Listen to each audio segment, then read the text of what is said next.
So welcome back again on my YouTube channel, that is Alpha Classes. So student, today I have come with a new topic of class 11th chemistry, and that is relation between the Kp and Kc. So before going this, we need to understand what is Kp and what is Kc.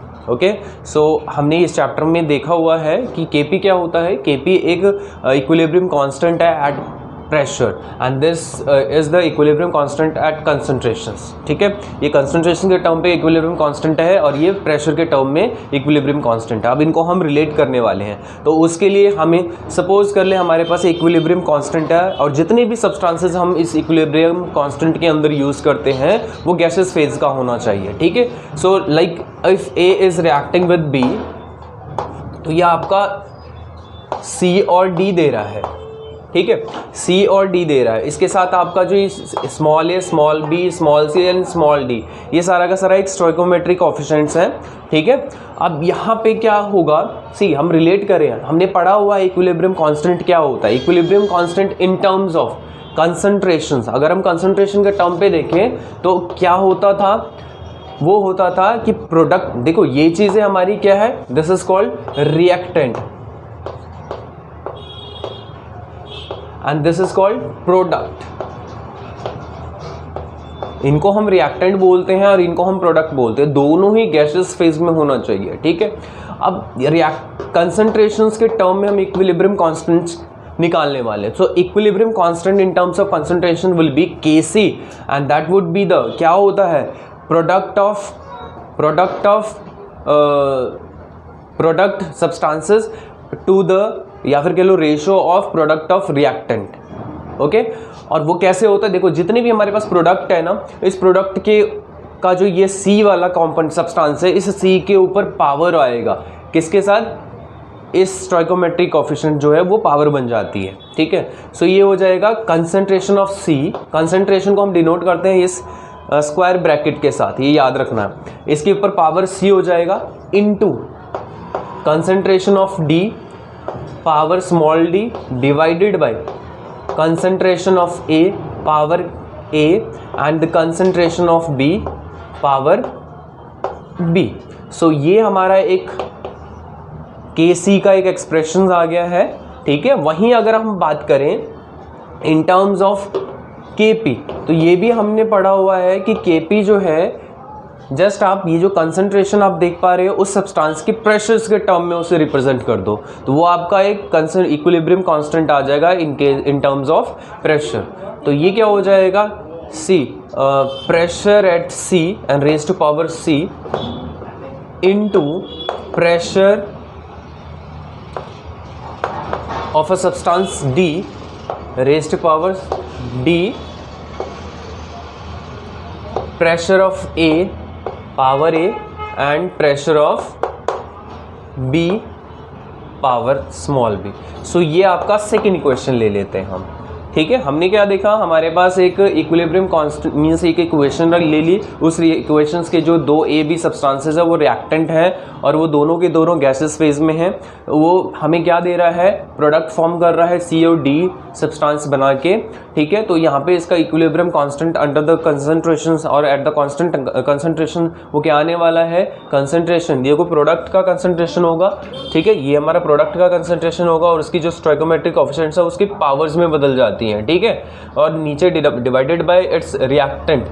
ठीक है, reactant का जो concentration होगा और उसके stoichiometric coefficients के साथ, तो ये आपका एक इक्विलिब्रियम कांस्टेंट आ गया. ठीक है, इन टर्म्स ऑफ कंसंट्रेशन. अगर हम वहीं इधर बात करें equilibrium constant in terms of pressure, so ये जहाँ जहाँ आपको कंसंट्रेशन दिख रहा है उस सब्सटेंसेस की, वहाँ वहाँ उस सब्सटेंसेस के प्रेशर से डिनोट कर दो. जस्ट ये है हमारा. Now if the gas is suppose to be ideal, तो उस केस में क्या होगा, यहाँ पे लिखोगे according to ideal gas equations. Ideal gas equations क्या होती है, PV is equals to nRT. So PV is equals to nRT. यहाँ पे P pressure, volume, number of moles, RT. ठीक है, ये गैस कांस्टेंट है, this is temperature. Now P is equals to N by VRT लिख सकते हैं हम इसे. और ये देखो number of moles per unit volume और पर लीटर क्या होगा, ये दिस इज कॉल्ड ये हमारा क्या होता है, कंसंट्रेशन, ठीक है, या फिर मोलैरिटी भी बोलते हैं हम इसे, ठीक है, कंसंट्रेशन हो गया ये। सो इसको हम रिप्रेजेंट कर सकते हैं P V is equals to C R T, sorry P is equals to C R T.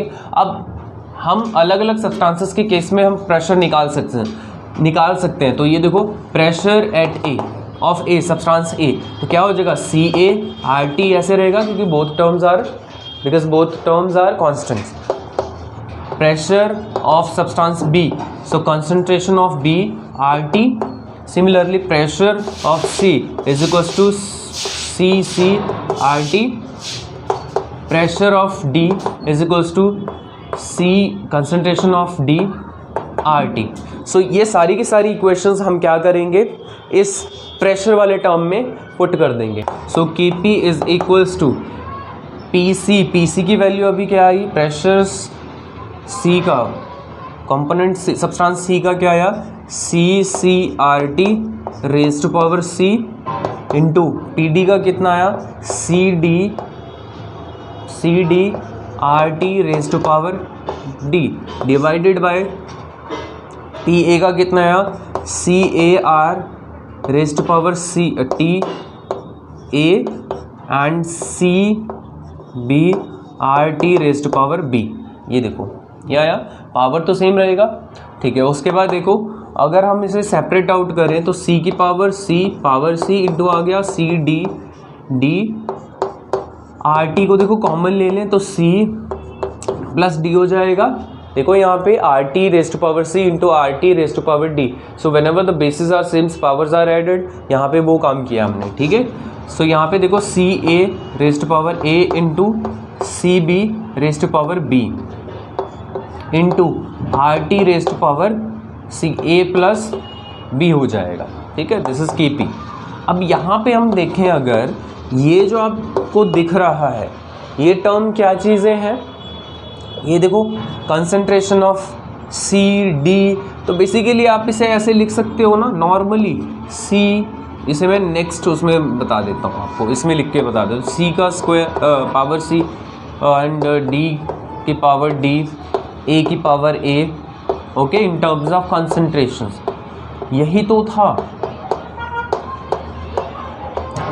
जिसे हम क्या बोलते थे, जिसको हम केसी बोलते थे। तो अ पार्ट ऑफ दिस हम ये लिख सकते हैं कि ये केसी आ गया और आर टी की पावर सी प्लस डी आ गया, और ये देखो नीचे डिवाइड में है तो पावर्स ऊपर जाके नेगेटिव हो जाएगा, सो ए प्लस बी हो जाएगा। सो यहाँ पे देखो next equations, K P will be equal to K C R T that of the power delta, sorry this is what, ये देखो हमने अभी देखा था ना कि A B give rise to C and D, यहाँ पे इसका एक स्टोइकोमेट्रिक कोएफिशिएंट्स है। अब ये देखो सारे के सारे गैसेस स्टेट में है, यहाँ पे हम ये जो देख पा रहे हैं ये क्या है, this is number of moles in a gases phase. तो यहाँ पे प्रोडक्ट का देखा जा रहा है माइनस रिएक्टेंट का, याद रखना। तो ये क्या होता है हमारा, this is the change in number of moles of a substances, ठीक है। ये मोल्स नंबर ऑफ मोल्स का चेंज है किसी भी सब्सटेंस का। तो यहाँ पे देखो डेल्टा एन इक्वल्स टू क्या हो सकता है, मोल्स ऑफ प्रोडक्ट